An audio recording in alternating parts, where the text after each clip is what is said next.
I thought it'd be really interesting today to find out how long it takes to get to an emulsion by hand blending soap. So what we've got here is my slow trace oils, and I'm just going to add the lye now. So pop the lye in through a sieve just to take out any bits that might be floating around in there. And then what we'll do is we'll actually start a timer once all the lye has been added to the oils, and we'll hand blend this until it reaches an emulsion, and we'll find out how long it takes. So we've started the clock there, and we are literally just going to hand blend this. Now, I know what some of you are going to say. Why have you got your sleeves rolled up? Well, lye safety says that you should always wear sleeves, gloves and eye protection. Now I've got the gloves and the eye protection, but what I find is if I don't have my sleeves rolled up, I'll tend to knock things over.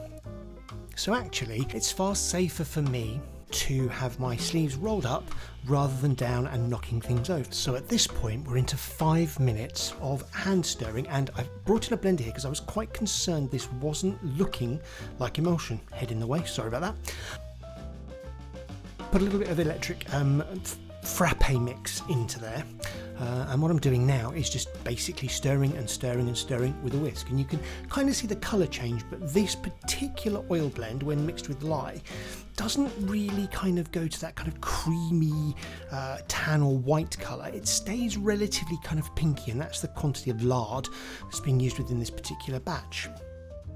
So we're up to 10 minutes of mixing now, and I'm still not quite convinced it's at emulsion, but we're going to keep going and see how much longer it takes until I'm convinced. Now what I'm actually doing is I'm looking at the side of the jug here and just checking to see whether the oils are making a solid emulsion or whether that's still breaking up on the side of the jug. So very much like you would on a stick blender, I'm just using the side of the jug.